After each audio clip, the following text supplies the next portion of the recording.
Ang Hating Gabi sa Lumang Bahay ng Bulacan.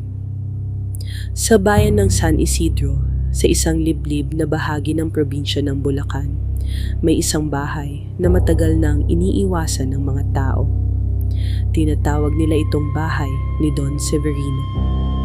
Isang malaking ancestral house na may kupas na pulang bubong, malalaking bintanang kahoy, at balkonahe na tila may matang nagmamasid sa bawat dumaraan. Ayon sa matatanda, may namatay doon na hindi dapat namatay at hindi raw ito kailanman umalis. Si Miguel Ramirez, 25 taong gulang, ay isang vlogger na mahilig mag-document ng mga haunted places. Kasama niya ang nobya niyang si Clara Villanueva at ang matalik nilang kaibigan na si Jared Santos, isang freelance videographer. Pre, sigurado ka ba dito? Tanong ni Jared habang inaayos ang camera. Content 2, sagot ni Miguel. Urban legend, perfect para sa channel natin. Tahimik si Clara habang pinagmamasdan ng bahay. Mula pa lang sa gate, may kakaibang pakiramdam na siya. Parang may bumubulong sa hangin. Parang may humihinga sa likod niya. May mali dito, mahina niyang sabi. Ngunit hindi sila umigas. Alas 11 ng gabi nang pumasok sila sa loob. Pagbukas ng pinto, isang malamig na hangin ang sumalubong sa kanila. Amoy, lumang kahoy at alikabok ang buong sala. Sa gitna ay may malaking chandelier na bahagyang umiilaw kahit walang hangin. Rolling, sabi ni Jared. Okay guys, bulong ni Miguel sa camera. Nandito kami ngayon sa bahay ni Don Severino. Sinasabing dito na namatay ang anak niya si Lucia Severino noong 1963. Ayon sa records, nagpakamatay na. Pero may nagsasabi. Biglang bumagsak ang pinto sa likod nila. Malakas, sumigaw si Clara. Hindi to hangin, sabi ni Jared. Nanginginig ang boses. Mula sa itaas, may narinig silang yabang. Isang hakbang, isa pa, dahan-dahan. Umakyat sila sa ikalawang palapag, dalang ilaw at kamera. Sa dulo ng hallway, may isang silid na bahagyang nakabukas ang pinto. Paglapit nila, biglang bumukas ito ng kusa. Sa loob, may lumang salamin. Sa harap nito ay isang upuan na may puting bestida. Props lang ito. Pilit na tumatawa si Miguel. Ngunit nang tumingin sila sa salamin, may babae sa likod nila, mahabang buhok, maputla ang balat, at ang mga mata, itim na itim. Paglingon nila, wala.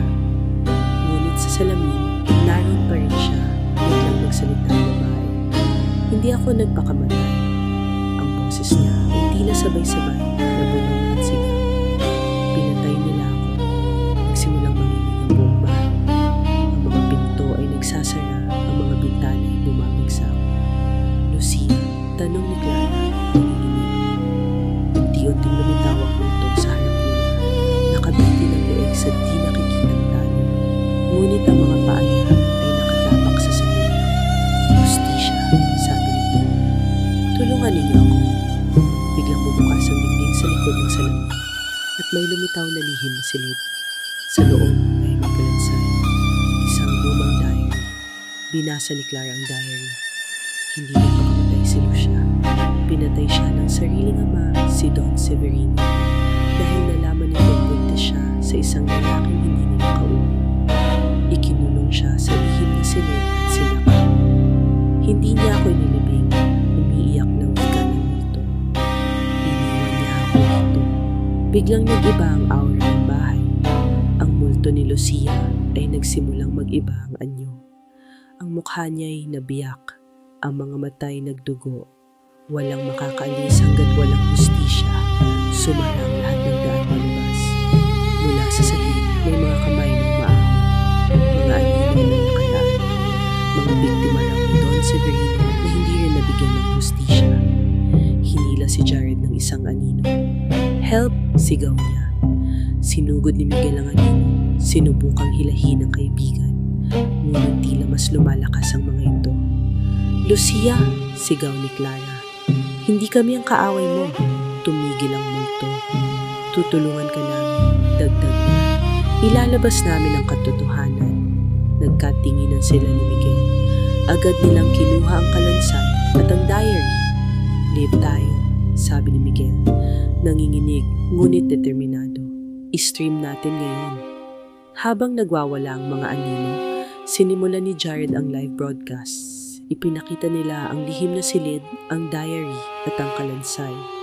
Ang totoo tungkol sa bahay ni Don Severino. Sigaw ni Miguel sa camera. Biglang sumigaw si Lucia. Isang malakas, matinis na sigaw na tila yumanig sa buong bahay. At saka, tumahimik. Unti-unting naglaho ang mga anino. Ang mga kamay ay bumalik sa lupa. At ang multo ni Lucia ay nagbago. Ang kanyang mukha ay naging bayani. Salamat, mahina niyang sabi. Unti-unti siyang naglaho sa harap. Kinabukasan, may nagsabi ng muli sa buong bahay. Naging malaking balita ito. Napatunayan ng krimen ni Don Severino. Ang kanyang pangalan ay tuluyang nabula sa karangalan ng bayan. Si Miguel, Clara at Jared ay hindi na bumalik sa urban exploration. Ngunit isang gabi, habang pinapanood nila ang replay ng kanilang livestream, may napansin si Clara. Sa likod nila, sa isang bahagi ng hallway, may anino. Hindi si Lucia, isang matandang lalaki nakatayo sa dilim. Ngumiti ito at saka biglang nawala sa video. Tumahimik ang tatlo dahil alam nila may mga kasalanan kahit nabunyag na. Hindi pa rin tapos ang paghihintay ng hustisya. Mula noon, ang bahay ni Don Severino ay ginawang historical site. Ngunit tuwing 3:00 ng madaling araw, may mga nakakarinig pa rin ng marahang pag-iyak. Hindi na ito sigaw ng galit, kundi buntong hininga ng isang kaluluwang sa wakas ay napalaya. O baka naman, may isa pang naghihintay